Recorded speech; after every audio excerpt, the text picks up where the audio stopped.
assalamu alaikum, Jianu, Pakhair Agale, Nihama, Shune Shume, Washmale, Ohio Gonzaimus. Hi, hugs and hellos to all those amazing people who are tuned into PTV World and are watching World this morning alongside me, myself, Shazad Khan. I hope that everybody out there is perfect, superb, and they're doing great, and their Ramadan is going fabulous so far. It's the 4th of Ramadan, today is Friday, and we guys are still struggling through all of these fasting hours because they are long. But then, believe me that we are not the only ones going through a fasting period of probably 16 hours. There are places within the world where there are fasts which actually are in between to 18 or 23 hours. Now, that might be very interesting for all of you to listen to because of the fact that, where can it be probably 23 hours a day? For a fasting period, I think that's too long. So the answer is Iceland. Now, there's a very special documentary. It's a Bangladeshi or a Sri Lankan Muslim couple who are living in Iceland, and the fasting period is 23 hours long. So whenever they're breaking the fast, they're probably doing this sehri alongside it as well, and that looks quite interesting. So you're not the only one. But in Iceland, it might be very hot over here in Iceland. It's very cold over there.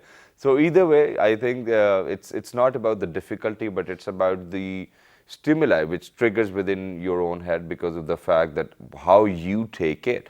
Initially, what happens is that whenever we know that Ramadan is coming, so the information or probably the news keeps on coming in that Ramadan is 10 days away, Ramadan is 5 days away, and then Ramadan is 3 days away, and then people come up with their resolutions that this is what I want to do, this is what I don't want to do, this is how I will probably refurbish my soul, or probably get myself to do something better as well. But then at the same time, whenever you fast, there are different experiences which you might experience or which your brain might experience, and it might trigger some other activities within your own head because of certain many other reasons. We have touched upon this topic earlier a bit throughout the week, but then today what we have done is that we have actually tried to dedicate the entire show to the psychological aspects of Ramadan and fasting.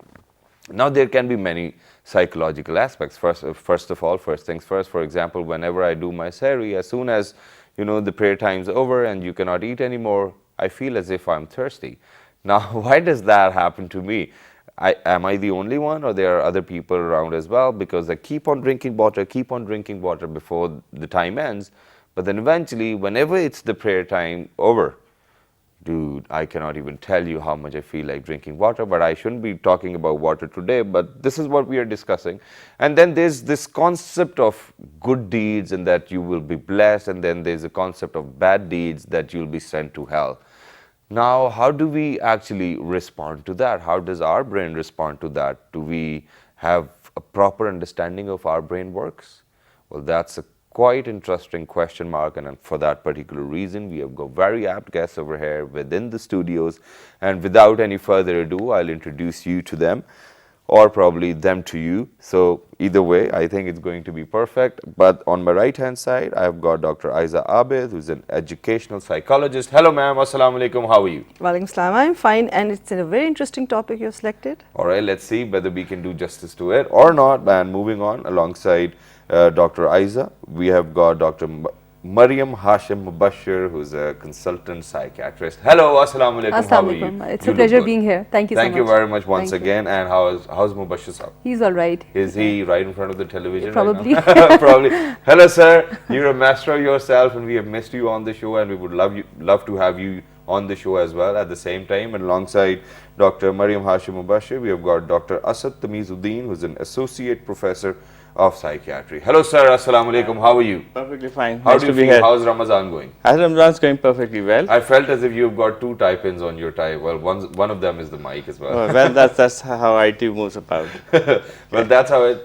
Thank you very much, ladies and gentlemen, for coming over, and we hope that we do justice to the topic itself. So, psychological aspects of Ramadan might have quite a lot of dimensions to it, and for a person like me, I might not be able to do that. So, I'll probably seek for your help, and for all those people who've actually written to us on our Facebook fan pages or probably on Twitter that they want a better insight into this topic. So I think we'll try doing that as well. So now, first things first, the thing is, let's go back a bit. Now, whenever it's about time that people start breaking the news that it's going to be Ramadan, how do we behave?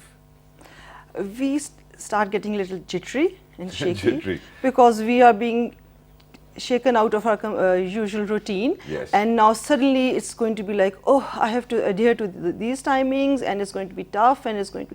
So we then start psyching ourselves up. The housewives, the women, it's all about the management of the iftari and the sehri, Yeah. and taking some time out for themselves. And the men are like, oh, I can't smoke, and I can't do this, and I can't shout maybe, but anyway. So the whole routine changes into a more physical and a strenuous routine. All right. Let's see what's your take on this. Shahzad, you know, like when a human being, any child, the baby is born in the mother's womb, as soon as you cut the umbilical cord, the baby's first cry tells you that there is some hunger. And that hunger comes in the form of an air hunger at first. Because human beings are used to this urge for an immediate gratification of whatever they want, whether their biological needs, hunger needs, the biological drives of sleep, even sexual instincts. Okay. So this immediate gratification that a human requires, I think Ramzan is the ideal time to break that cycle and cause a delay in the gratification. All right. But why do we require that? I think it's all to do with the lowest dimension of the existence, which is the nafs, Okay. the ego in itself. So basically, you know, we all have studied about ego as well, because it's really related to psychological terms of Ramzan as well. Yes. That in the first stage of the ego, or the nafs that you call, we basically have this, you know, when you start committing crime and you're going against the odds and you're doing all that is not required as well. Yeah. Right? And then that's called nafse amara. Nafse And then on the second stage of the ego development, you go on to nafse lawama, in which the conscience awakens, which usually happens in Ramzan. You start accusing yourself for all the things that you're not doing right. Yeah. And then gradually, during the phase of Ramzan, when you move on, then you reach that phase of tranquility, which is, of course, mutmaina, nafse mutmaina. Only if you reach that. Yeah, but Only this if is you what reach we it. aim for. So all human beings aim to sort of the delayed gratification that they want and control their willpower to avoid any destructive pitfalls that we follow. So it's actually all about controlling your own nafs, and I think Ramadan helps us to do that as well. But then at the same time, Dr. Saab, moving on to you now, what I want to ask is, now, you know, she's very correctly mentioned that there's this naf and then nafs amara and then there was Lawama this and then mutmaina. And mutmaina. Now, do you ever see that there's a person who's actually experienced this mutmaina sort of thing, because the guilt stays there even if Ramadan's over or not? You know, it's a very interesting area. So as Marryum said, that there are different levels of what you start to experience when you start to fast and you go into Ramzan. You know, why are we human beings being called as Ashraful Makhlukat? Because we are the smartest, And why are we the smartest? because we feel the guilt. No, because we are independent. Okay, because So there's we are- one quality which Allah has and which possibly us. And what is that? Okay. Independence. Independence. So we have the independence to think, we have the independence to do. So when it comes to independence, you know, it's human nature. You would like to do anything which is adventurous, anything which is exciting. So now when it comes to Anything Ramzan, which we might not have done so far. yes, so it's both For the ways. very first time. For the very first time. So that's our independence. So that's why Allah says that I know what He's going to do or they're going to do. Yeah. But He lets us do what we have to do. Yeah. So we have all this independence. So generally what happens is that when Ramzan comes, you know, we have this mindset. We will have these restraints, we will not be able to do this thing, what will happen, how would we do this thing. So all this mixture of thought process are going over. Yeah. But then at the same time, the interesting bit is that it's just like going to a very good course. If you're working in a very good organization, and before you go to that course, the early morning you have all these same anxieties. What's going to happen? Will I be able to do this? Yeah. What will happen otherwise? It's like going to a new class. Yes, but the once kids you start crying. Yes, but once you go over there, you Yeah. start to find, look, it's not that bad. So I have all my rights, I have all my independences, I will do everything that I want, but actually I'm structuring myself. So Okay. you know, when my other colleagues were mentioning about that when Ramzan comes, the women start to get jittery, what is going to Paranoid. happen, the males are thinking, could we shout, could we lie, what will we do? Actually, it is this 30 days in a year's time, just like a training course that Allah has granted to you to structure yourself. So that means, okay, that every year do you think that every year we have to structure ourselves? Well, that's like For some people, I think, Yes. you know, the structure is already there. The structure is there, but you know there's always room for improvement. Yes. So if I say that I am having a very structured lifestyle for whole of the year, I'm sure that there are few things which I can still improve. Exactly. So this gives you a solace, a time when Allah asks you that you can possibly detach yourself from a number of other activities that you are doing, and you give your mind more time to think about your own self. Exactly. So you have more time for that. And I think I took it to a new area, and I thought that, as you said, Ashraful Makhlukat, we are expected to rise above the base needs, which is food and hunger and the sex drive and everything. And the psychological theories will also tell you that the higher level or the self-actualization level is overcoming so many of your other needs and aiming for a higher self-development. Okay. Now, Allah wants us to achieve this level because we believe in a being we have not seen, and we are fasting because of Him. Yes. So we are forsaking all our physical and mental impulses for Him. Exactly. Now, we are supposed to do that anyway. 24 what I would say 24 hours a day and 24/7 and 365 days a year. Yes. So, but we are not doing that so well. You see, we are eating. We are supposed to. Why are we having so many diets? So we are not. We are binging, and then we are we are going all through these cycles. So at sometimes we are finding success, and sometimes we're not. So Ramzan comes as a reminder to do these things and a structured way of doing them. And at the same time, it takes us to a higher level of moral development. That when you go through a phase of 30 days, you start doing these and you start internalizing them. No, okay, but if we do so, what you were mentioning, you might be very right with that. But then if we are to do so, or probably if we go through this reconditioning period, then as soon as it's the first day of Eid, why do you think that we forget these 30 days of classes or probably lessons which we have gone through the way you portrayed? Because if our society has become more and more focused on immediate gratification. Our parents and I think the elder generation, they had to work hard for something and it wasn't easily available. Now if you want to eat something, just order it, it's there. Otherwise, if you have to make something, it takes time. And similarly, with a little amount of money, you can buy whatever item you desire. Well, that's what you were saying probably, and that's why we've got a Sasta Bazaar out there, because people weren't able to afford stuff. But Dr. Sahib, you want to go The answer is both ways, historically and from a scientific perspective. You asked a very interesting question that why after just the 30 days ending and you try going back to the same routines. You're already back. You don't have to you're already back. Those fried eggs and those vermicellis and that's everything. You're putting it in your tummy just like Sure, you may do it for possibly a few days and possibly later on you start to realize that what have I done? Interestingly, there are a number of research studies which indicate that if you do a very good training course for a number of candidates or graduates, the effect of that course stays for not more than 2 months. And that's why people have to do another course and they have to have another course asking them to come over and finding out what have they learned and it's still there. So if you see historically, I think in the history of the world, you'll find out there were different eras where there were principles, there were guidance, but then there were times when people resorted to and then deserted from it. Then came a time when they resorted to it and deserted. You take the Islamic history or you take the other history. So that's what I was talking in the beginning, that's human nature. That's what we are. Shehzad, to build up on what Madam had to say and Sir as well, when you talk about the Maslow's hierarchical needs, the lowest dimension has basic biological needs in which hunger is one of the main ones. Of course, we can't survive without eating something, right? Food. So I think when you're going towards self-actualization, like ma'am said, that is a stage that most of us will not achieve. Very limited achievements. But then why does Freud say that, you just have to turn it upside down and start from the There's a lot that Freud says that we may not achieve. But actually, that's for sure that if your basic needs are fulfilled, then you go towards creativity. Exactly. So I do agree to Maslow's hierarchy. Shehzad, because that when your needs are not met, we can afford having a great iftari, having a great sehri, going out for a sehri in the middle of the night, going out for iftari, paying 2,000, 3,000 rupees per day for an iftari.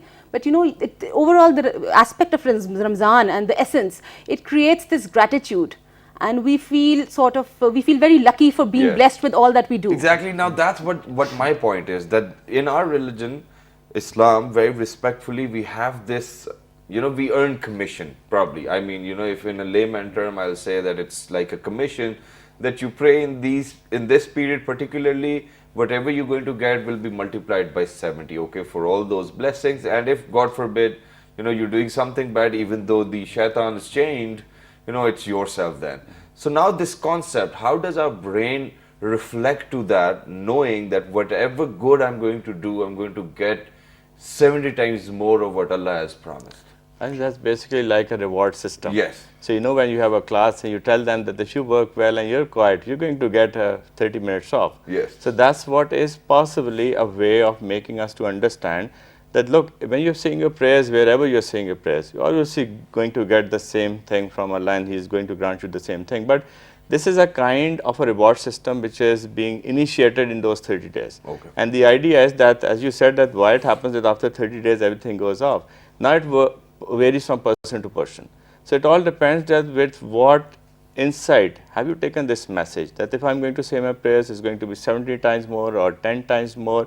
The idea is to instill in you a kind of a thought process that, look, once this Ramadan is over, that does not mean that you stop saying prayers. It's basically from Allah Mia, from the Almighty. He's giving us a push by holding Satan back for the month and then seeing whoever reverts back and who learns for the better. Exactly. And So it's Allah understands us. He knows what we are. He's made He us. knows there's So he knows chances that of we are relapses. independent beings Yes. and we are going Yeah. to go, we are going to deviate.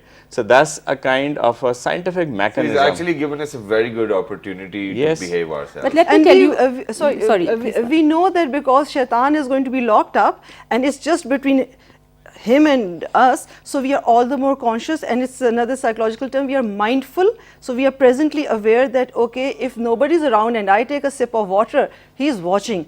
Normally we would not go for this, and Exactly. people would, oh, nobody cares and I can do it. But in Ramzan, so all these levels of consciousness are heightened and we are more conscious of what we are doing. And if it is sustained for some time after that, well and good. And that is the moral change, and that is the ultimate change we are supposed to go to, whether or not we have a full stomach or not. That is This the is for the inner ultimate aim. self. Like ma'am was saying, this is for the inner self. Overall, we see that around us in Ramzan, the overall crime goes down, because it's like, even though the patience level goes down as well, Yeah. but generally we see that there are lesser crimes because of the belief system that people have as Muslims, Yes. about aggression, about shouting at home, or about acting out on I somebody. don't know whether I will agree to this point of yours, because the other day I was sharing this research where it was the 2nd of Ramadan in Dubai, and there were 250 accidents, out of which 2 were very major, and then there were 2,600 emergency calls. Because of the impatience. Just in between those hours of iftar, probably. So I don't know whether the crime rates going down or the That's the accident- impatience for the immediate Actually, gratification of iftar. That's the Probably. cognitive structure. Yes. That's what we were talking in the beginning, that people get too apprehensive when Ramzan starts. Yeah, they get too They excited. think that anyways. something is going to happen which is going to restrain all their activities, and something is going to happen where you have to be very, very decent. Okay. Actually, what is this 30 days is that this only gives you a message that you can still exercise this decency and not remaining anxious the next 11 months also. Exactly, So I it's just think like thinking about it. But they have this recent research back in 2014 in which they said that somatic symptoms in patients who are already suffering from psychiatric illnesses and psychological disorders and anxiety is actually supposed to go down Okay. during fasting, intermittent Ramzan. And it does go down? Clinically, it's supposed to be going down, but I haven't seen it happen around. You see, we're deprived people here, Shahzad. So we can't sort of compare ourselves to other parts of the world as well. Obviously. But there is scientific evidence. About 10 years back in Casablanca, they had the first conference on finding out what's happening in Ramzan in fast and related to the health related issues. And they had about 50 very impressive presentations. And they did find out that actually when you are fasting and when you're into Ramzan, a number of neurochemical changes start to occur in your body. Okay. Just like you compare yourself like a car engine, if it's running all the time, you obviously push the engine to its maximum demands. But in the Ramzan and when you're fasting, your body gets a lot of time when a number of your organs can possibly relax. So there's a lot of neurochemical change. So there's a scientific evidence to it. But that's So- very nice. But then at the same time, there's just one small question before we go towards a break, and that's it. That I was reading this article, and it said that in Netherlands, the crime rate is so low that they've actually turned the jails into 5-star hotels, parks, and they've locked up. The facility is just locked up because there's no crime. So then why do we actually need Ramazan to ourselves to control all of these? Shahzad, first we need to know what their definition of crime is. I'd really like to study that. Yeah, crime might be it's possibly stealing whatever something. we're calling crime might not be a crime for them. So And I wish I had But a generic definition of crime is stealing or probably, hitting someone or robbing someone, stabbing someone. This is, Yeah, that is this crime. word, But like in Netherlands, cannabis is legal. Yeah. So it's not legal here. So, probably they the have- But it disorders might not even associated. be a crime over here as well to have cannabis with you. It might be, to all of those law enforcement agencies. I just don't want to be very controversial, but then we know how things are. and then So population matters a lot. Even in these Population. terms, if we talk about Amsterdam, we're going to go way beyond that as well. So we might probably stick to our values, but then at the same time, it was just an example that why do we need such a thing to control our conscience? That's what my question is, ladies and gentlemen, after a short break. Good morning.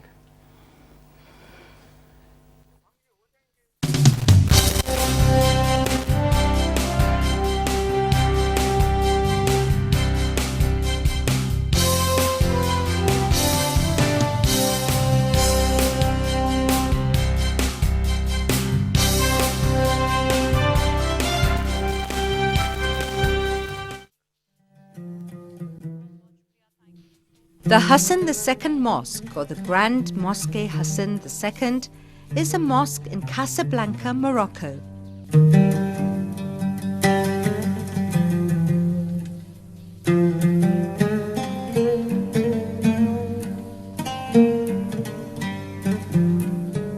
It is the largest mosque in Morocco and Africa.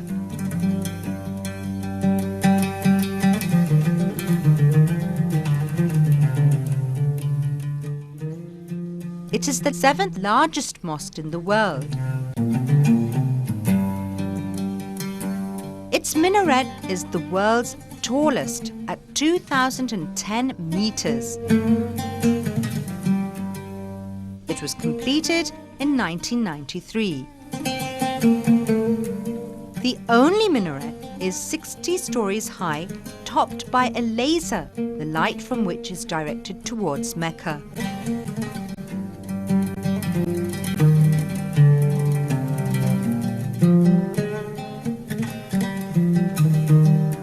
The mosque stands on a promontory looking out to the Atlantic Ocean, the sea bed being visible through the glass floor of the building's hall.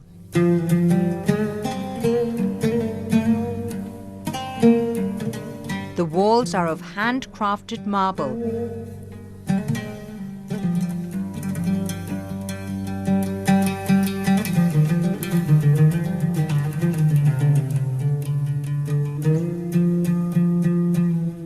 The roof is retractable.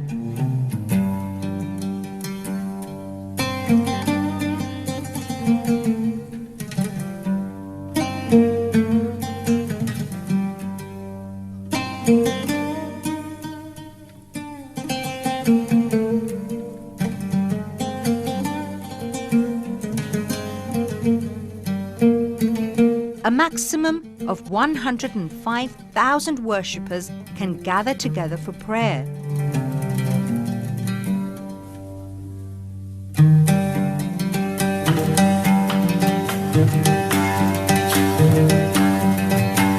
Visible through the glass floor of the building's hall.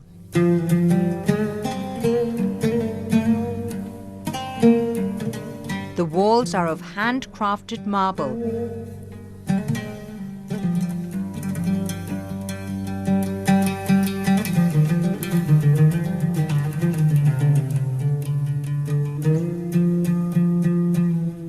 The roof is retractable.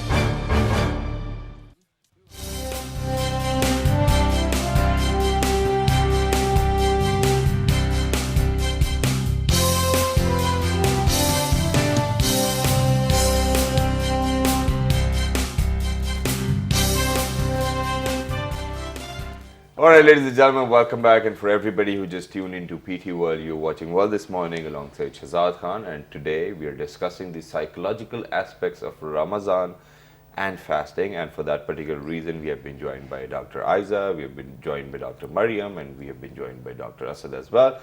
But before going towards the break, I had a very simple and a very kiddie on question.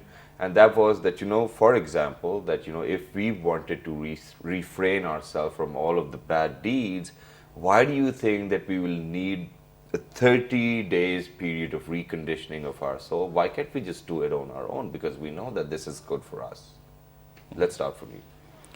Because we can't do it on our own because we tend to forget. We have a short-term memory in that sense, and then we get so involved in the present day dealing of the world that we need constant reminders. And human beings are by default designed to go forward, and in doing so, they are, I would say, swept away by the realities of daily life, and to stay focused and come back and to sort of reconnect with the Maker.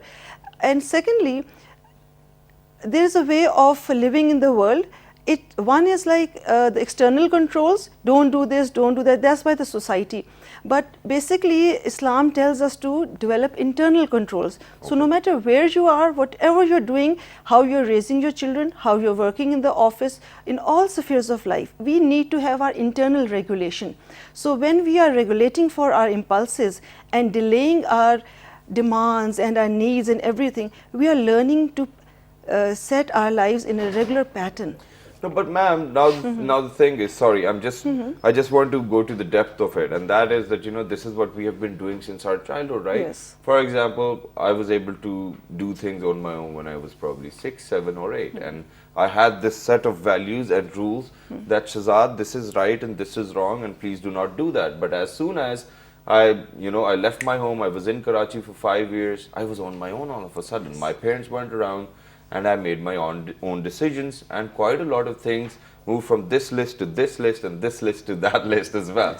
Yeah. But Shahzad, the two aspects to this. For the second question that you asked, this is because till a certain age, your hard disk was already made. Okay. Your personality has been shaped. Now it could be molded and changed according to the circumstances, but the personality is there now. Okay. So the personality is fully developed. There was this article recently that was presented in which it said the first 1,000 days of a child's life, they have a forever impact on their lifestyles. Oh. And you may have broken away from your home environment or whatever, but like Marryum said, it is there, it is built in, it will kick in on demand. Yeah. So, and that is what we also say, the ego, the super ego, and the conscious of the person, which reminds us not to do bad things, and actually it helps us determine between the right and the wrong. For the other question that you were asking, I float you another aspect. Yes. Do you think everybody in Ramzan starts to fast and say prayers? Many don't. Well, many. So I know of number of people who, not because of any reason, the Ramadan has come, they know it's come, so they don't feel any anxiety. They don't prepare for it. Yeah. And they never fast, they never say prayers. They spend this another 30 days the same as they've been doing for the last 11 months. Yeah. So the aspect is that, it is not that the Ramadan is the only time that you structure and you organize yourself. Actually, as you mentioned earlier, you have a value system. So you develop your values. As Marryum said, that in the first 1,000 days of your life, you develop a value system. Okay. Now Allah has made you an independent human being. Your value system is loaded into your cortex. Now it's up to you, how do you want to exercise it. So there are many people who are not very apprehensive before the Ramadan starts. Why? Because they're already quite structured. They're saying their prayers. They may be fasting in between. They're the ones who do not shout. They're the ones who sleep at the right time and get up at the right time. Yeah. So for them, it's not very anxiety provoking. Okay. But then Allah, what He does is bracket you these 30 days.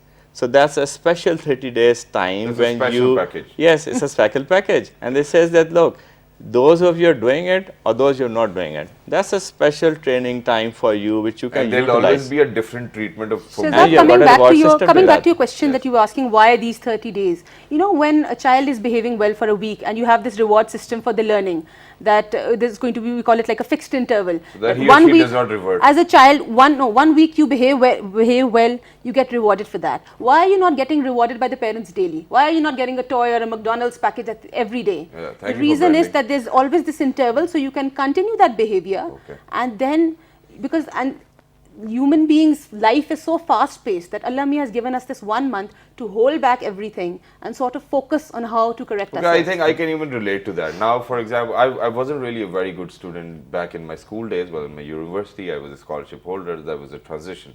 But in my school days, when I weren't a very good student, my parents used to tell me that, you know, if you're going to score the first 3 positions, you can ask for whatever. And I wasn't able to ask for anything till the time was done with and my you know, school. secondly, what so about, it didn't have any impact on me. So there might be. And you know, secondly, what about those assessments? So, for example, you said that you were in a school, but when you got to know that, look, after 3 weeks, I'm going to go for an assessment. Yeah. So, what you would do in the last week or so, you start preparing. I'll probably pretend that I'm studying. Pretend, or you will at least make an effort. Yes. That, no, this exam is important. So, this 30 days of Ramadan actually has a similar impact. Exactly. So, it gives you this impact that, look, you can prepare for yourself. We better not be shuffled in the misconception that this is the only period in which we can do good, and this is the period in which Allah Mia has given us a better chance to improve ourselves. Yes. But of course, the whole year counts. The other 11 months count just as much. Okay, but now there's another direction to it, and that is that I've heard a lot of people saying that, you know, if for 40 days you practice anything, it's going to become your habit. Is it so? Does psychology has any evidence on that as well or not? I think cognitively, because when you sometimes talk about restructured training, so that's what it happens. For example, I get a number of patients who come and say that, Dr. Shah, we have a problem with our anger. We don't have any mentalness, but we can't contain our anger. Okay. Now, this is quite similar when we go to anger management strategies. Now, what were you doing with anger management strategies? We tell them that it's all basic psychological ways. What will you do when you will get angry? Separate from that place, sit down, calm yourself down, and we ask them to practice on your own. So, they're not with me all the time, but they're practicing. Okay. So, you know, when these 40 days, when you are in Ramadan and when you're fasting, the same thing starts to happen. This is the 4th guest, don't worry. Okay, I'm sustaining that. Yeah. So that's what starts to happen, because every day when you sleep at the right time, you're getting up at the right time, you know you can not drink water because you are obedient, you have the submission not to do so. So that sometimes starts to become as a second nature of yours. Okay. So even after you start with Ramadan, it would not happen that you will totally revert back to what you were 30 days before. At least the initial few months. Yeah. I just observed one thing.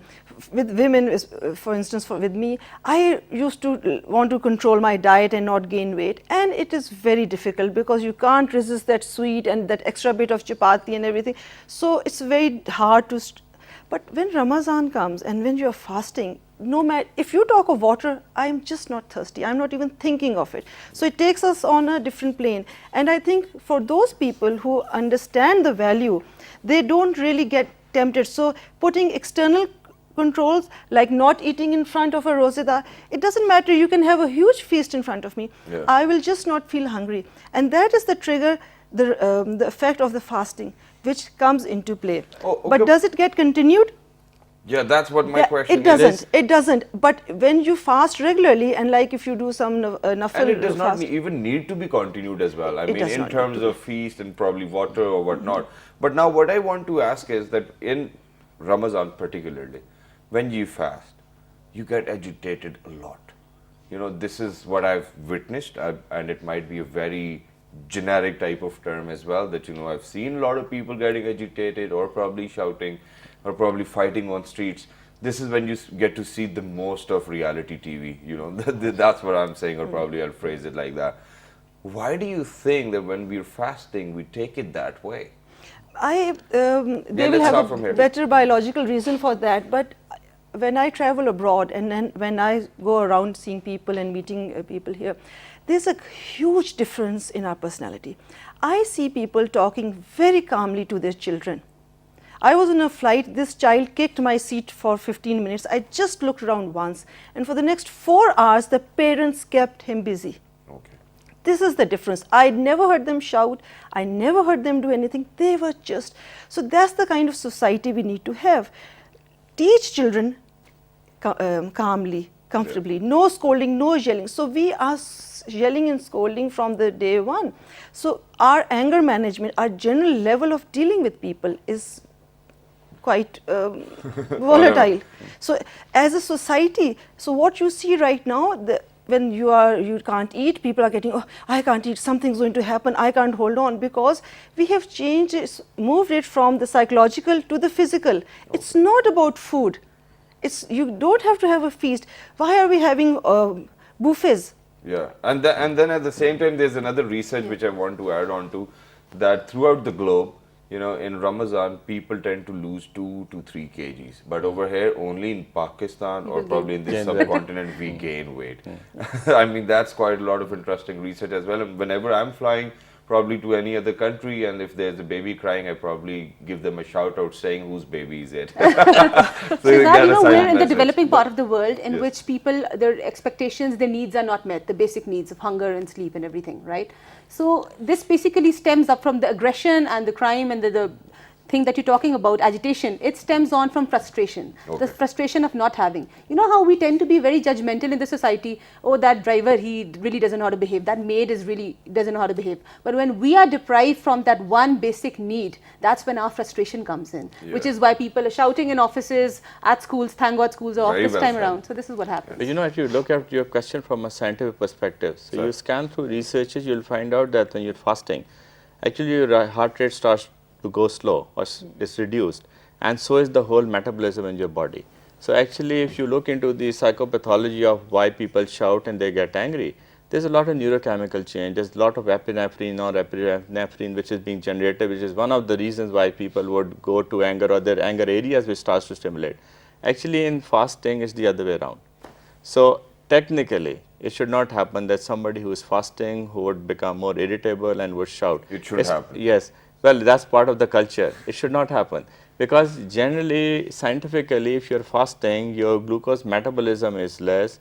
You have got this brain-derived neurotropic factor which is being secreted, which is a protein, which causes a lot of relaxation to your own body. Your number of neurochemical cascades are initiated, which makes your muscles relax. So it can't happen that somebody should be shouting or should be aggressive. But as my colleagues are saying, actually is part of the culture. Okay. So you start to become more anxious. Because you've seen that happening as well. So yes, then there's a lot of role modeling happening. So you tend to think that, no, I have to get back to my house at the right time, though you may have adequate time, and you start pushing your horn for no reason. You start fighting with people, get along, get out of my way. You do reach at the same time and at your home. So that's then I think that's a test from God. He's giving us a little test of how impatience comes in with the lower social classes. But one last question before, you know, because we've run out of time, but one last question, that is that there's a group of people who cannot really fast because of the fact that they're on medicine, they're diabetic, or, you know, they might have several other physical problems as well. Now, I have heard people saying to them that, you know, oh, you're not fasting, and the other person will be like, oh, I have to take this medicine. They just won't believe it. They'll be like, oh, you're coming up with an excuse and you're doing that. What type of psychological impact will they have on themselves? I think there's a dichotomy between both, because, you know, religiously, if you say Allah has given you this relaxation, that somebody is diabetic, hypertensive, and has to be on medication, obviously they have this relaxation from fasting. But you know, in our society, there may be a group of people who say that even if you die, it does not matter. That's not appropriate, because, you know, you need to understand that within the population, if you've got somebody who's diabetic, hypertensive, has got a very terminating kind of an illness, obviously this person is exempt from fasting. And the other person should understand, the other circle in society should understand that it is not something that they are doing evil. They have this right, and yes, they can possibly, if they're unwell, they can fast later on. So all these conditions are there. What we need to understand as population and as us is that we need to value the other person, because Ramadan also tells us respecting the others and respecting the right of the others. Our job is to indicate, to tell them they should fast, but our job is not to start shooting them if they're Very not nice. fasting. And at the end, I'd like to hold a message that not only physical illnesses, there are lots of psychological and psychiatric illnesses in which people cannot fast because of the drug compliance, because of dehydration and effects of interactions of fasting on epilepsy and other neurocognitive disorders. Exactly. So we can't judge people out there, and this is a two-way relationship between God and the individual And alone. thank you for saying that as well. Dr. Ayza, any last words? Well, I would say that make the most of Ramadan by focusing on your family, on the moments of togetherness. We are not having our meals together. Yes. So focus and cook the meals together and not Yes. too much, and stay happy and be positive and continue it for the next of the year. Thank you very much for coming over, ladies and gentlemen. Thank you very much once again for everybody who's tuned into PT World. We hope that, you might have taken away something. But then at the same time, the only thing which, which I've deduced out of the entire conversation, and that is that as a society, whatever we have been practicing, we might have been doing it slightly wrong. And for that particular reason, you can probably travel abroad into other Muslim countries, see how they're practicing it, so that you can bring back something very positive and something which is very purposeful as well. At the same time, you have to be mindful. This is what Dr. Saiba said as well. But then, if you have any other problems which you want to discuss, you want to tell, you can probably write to us on our Facebook fan page, which is with the name of World This Morning. On Twitter, it's World This Morning without a G. On Daily Motion and YouTube, it's World This Morning. Before I tell you what the repeat timings are, there's only one small message, and that is that in Ramadan, we probably look forward to mothers being in the kitchen, or sisters being in the kitchen, or the wives being in the kitchen, but that's not how it is. They're not supposed to be in the kitchen to make sahri or iftar. You can probably play a very positive role. If you're back at home and on time, please help them, because it might make their roza very easier. Look after yourselves, and the fabulous repeat is going to be at 5 past midnight. Good night. Oh, sorry, in fact, good morning.